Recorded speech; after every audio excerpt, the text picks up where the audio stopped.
I think of the burnout cycle as going from too much yes to a hot mess express. And here are the steps that we take to get there. Too much yes. This is where we are dreaming big. We're setting lofty goals. We are saying yes to many and maybe every opportunity that comes our way because we either like the idea of doing this thing or this project or taking advantage of this opportunity, or because we don't want to disappoint people by saying no, because by nature, people with ADHD tend to be people pleasers. But before we know it, we have dove head first into step 2, which is overcommitment. This is where we throw all of our energy into achieving a new goal or to completing a new obligation or to making sure that any and everything that we have said yes to gets done.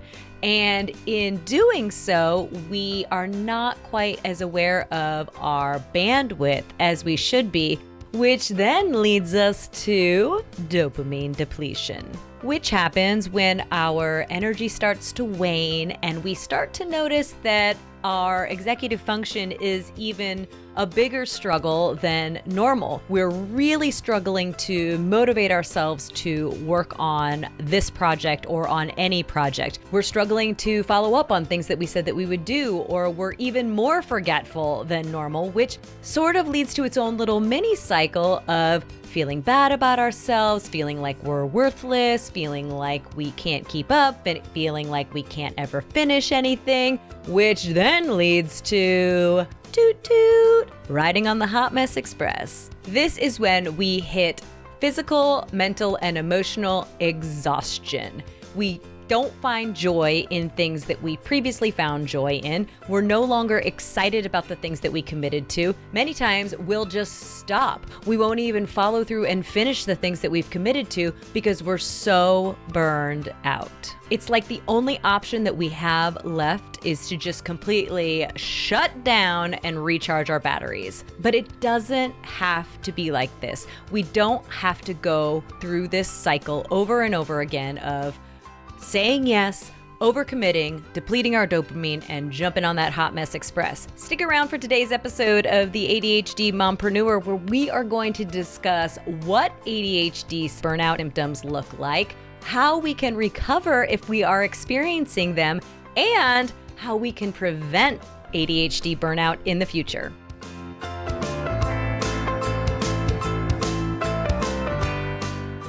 Burnout, as defined by the World Health Organization, is a syndrome conceptualized as resulting from chronic workplace stress that has not been successfully managed. And I don't know about you, but I feel like burnout is not exclusive to the workplace, especially for us moms. Between the expectations that are placed on us as parents, as a human, as a partner, as a worker, it all can be a little exhausting. It's no wonder we're all stressed out so much of the time. But luckily, awareness is power when it comes to combating burnout when you are a mom or an entrepreneur with ADHD, or just a person with ADHD. If you can learn what ADHD burnout looks like for your body and for your mind, and then stop things before they become too dire, you're going to go a long way in preventing the cycle of burnout in your life. So what does burnout look like? How can you tell the difference between I just have a headache, or I'm feeling a little down in the dumps today, or I didn't get a very good night's sleep last night, and oh my gosh, this is a 5-alarm fire. I am burning out right now. I'm going to share with you physical, mental, emotional, and performance symptoms that will show up when you are starting to or experiencing burnout. But the thing I do want to say is it's not just one thing. It may not even be 2 or 3 things that are on this list that indicates that you are burning out. It is a conglomeration of many of these things, along with just a sort of general lack of joy for something that you previously were excited about or that you did find joy in. It's a slow build where your work is getting harder, your emotions are always on edge, and your productivity is suffering all at the same time for an extended period of time until it feels like you literally cannot do anything at all ever. Dramatic? Maybe a little, but as somebody who has experienced burnout, that's what it felt like. Like I couldn't even get out of bed. So here are some of the ways that ADHD burnout might manifest itself physically for you. You may experience headaches, intestinal issues, sleeplessness, tense muscles, a clenched jaw, low energy or constant fatigue, a change in your eating habits, and you might feel like you are constantly getting sick or that you can't seem to kick an illness. Mentally, you may experience decreased joy, a decreased sense of accomplishment, feelings that you are unable to keep up, aka you feel overwhelmed, racing thoughts, trouble making decisions or decision fatigue, distractibility, difficulty focusing or concentrating, and a heightened emotional response. And I realize that a lot of these particular symptoms sound very similar to executive function symptoms that many of us with ADHD often suffer with on a regular basis. The difference is, like I said before, this is the change. This doesn't feel normal. This is extra. That is how you tell the difference between average, everyday executive dysfunction as somebody with ADHD and when you are heading into burnout with ADHD. In terms of your emotions, you might feel stuck or trapped or depressed or anxious. You might be unmotivated or in a constant fear of failure. You may notice excessive negativity or feelings of helplessness. And you might notice that you're a little more easily angered than normal. And finally, in terms of your performance, you may notice that you are less likely to complete a task or that tasks take longer to complete than they normally do. It may be easier for you to quit, or you might be quitting things more often. You may accept not finishing or following through on a task or project more easily than you would normally. You may procrastinate more frequently or stop showing up altogether. Overall, if you feel like you are not you, if the way that you are responding to things or showing up for things is not how you typically do things, it could be an indication that you are heading towards burnout. And it can take a while to recover once you've hit that hot mess express phase of burnout. And if it truly is burnout, it's not something that a day at a spa or a week-long vacation even can fix. That would be like putting a Band-Aid on something that really needs stitches. It's a short-term solution, but it's not going to really fix the issue. So what can you do if you're experiencing burnout and you are looking to recover? First, it's really important for you to identify what it is that is causing your stress. Is it because you said yes too often? Is it because you are doing a task that you don't want to do? Is it because you don't have time for yourself?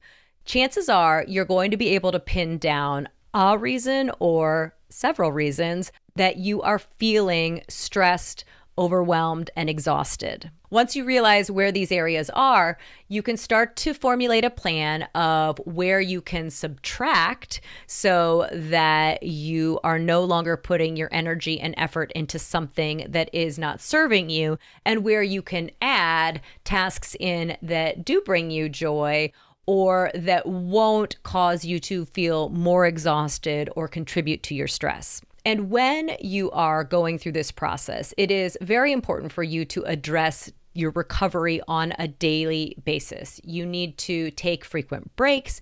You need to engage in activities that bring you joy, whether that is by yourself or with people that you love. You need to find a way to fill your cup every day. So you're going to reduce the things that stress you out and increase the things that bring you joy. It's also really important during this recovery time that you take care of your body.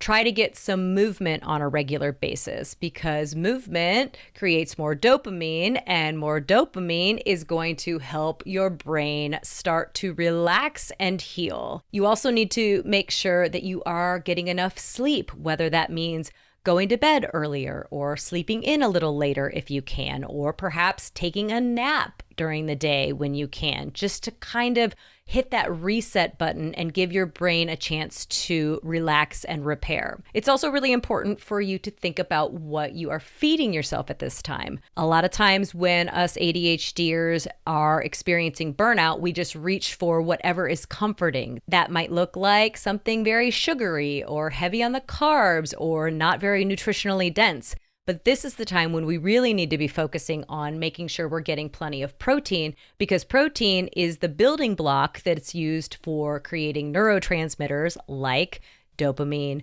norepinephrine, and serotonin, which are very important for us during this healing time. And finally, in terms of our body, we need to make sure that we're drinking plenty of water. Dehydration can lead to all kinds of other problems that we do not want to deal with. So it's really important to drink plenty of water when you are healing. And finally, when you're in this recovery process, it's really important for you to talk it out with someone. Research shows that social interaction can increase positive emotions. And if you don't feel like you have a friend or family member that you can talk to, I would recommend looking for a therapist that you can talk to who could also give you advice on coping strategies for the next time you start to experience burnout. But we don't want to experience burnout again. We want to know what we can do to prevent burnout in the future, right? So here are some steps you can take if you are not in the thick of burnout currently and you want to set yourself up for success because you know that you're heading into a stressful time or a stressful project and you don't want to experience burnout. So here are some ways that you can prevent it in the future. And just like in burnout recovery, it's really important to identify your burnout triggers when it comes to burnout prevention. So think about in the past, what have you been doing leading up to the times when you felt like you were experiencing burnout? Was it that you said yes too many times? Was it that you took on a project that was too big and you didn't have time to learn all the things that you needed to learn in order to complete it properly? What were the things that led to you feeling that burnout before? This way, you can identify what it is that can trigger the burnout and put some blocks in place to not let yourself get to that point this time. Next, it's really important, whether we're talking about ADHD burnout or just ADHD in general, to manage your energy. And many of you might have heard about the spoon theory for managing your energy. It's essentially the idea that you only have so many spoons a day, and each thing that you do requires a certain number of spoons. And every person is different. So what might be 1 spoon for me might be 3 spoons for you. So think about tasks that you really struggle to motivate yourself to do. Those would be things that may take 2 or 3 spoons. Whereas something that you really enjoy doing and that you don't have trouble motivating yourself to do may just be 1 spoon. Regardless of if it's 1 spoon or 2 spoons or 3 spoons, though, you only have so many spoons in the day. When you run out of spoons, that's when you start to kind of run on fumes and you put yourself in danger of hitting that burnout phase. So what do you do if you find yourself constantly running out of spoons? I like to say you got to start to pick your nose. Not this nose, but this nose. It's sort of like setting a boundary. Choosing where it is that you're going to say no so that you can say yes to the things that do bring you joy, that you do want to spend your time, energy, and effort on. It's really important, especially when you have a habit of spreading yourself too thin or running on empty, that you start to protect yourself by putting up some boundaries and saying no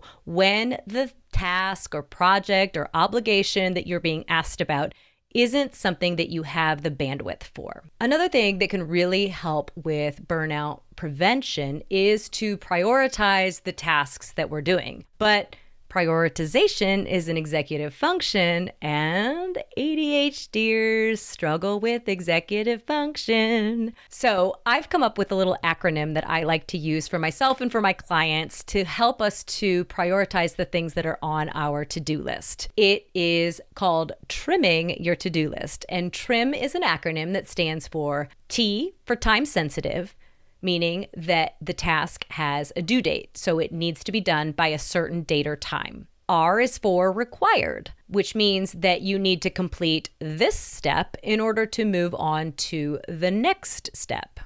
I is for impact driven. So this is something that is going to make an impact on your life. It could be something personally like making a doctor's appointment, because that could impact you positively or negatively if you do or don't do it. Or it could be something like following up with your client, because if you don't follow up with them, then you're not completing your obligations, and that is going to impact your relationship with that client. And then finally, M is for money related.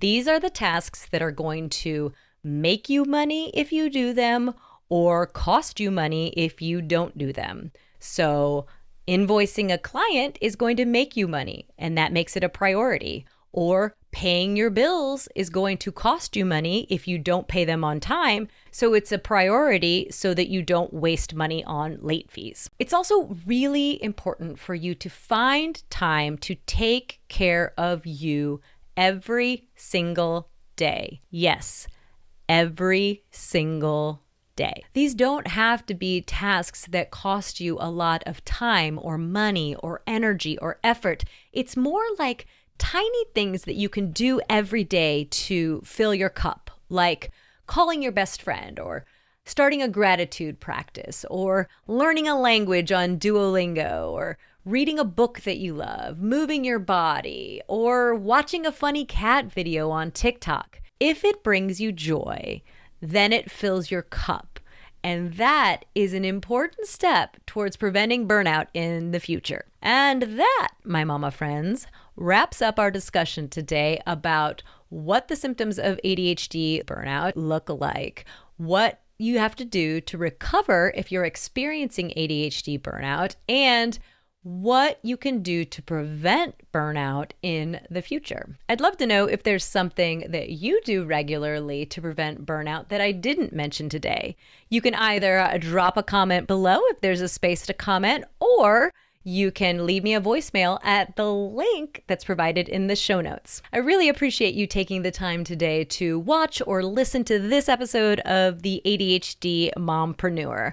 I'll be back next week to talk about ADHD, time blindness, and things you can do to help with your time management. So make sure that you are following me or subscribed so you don't miss a single episode. If you're a business owning mom with ADHD, you're going to need to grab my free customizable essential checklists for ADHD mompreneurs by visiting bit.ly/checklists for ADHD mompreneurs, or by following the link in the episode description. Do it now before you forget. Until next time,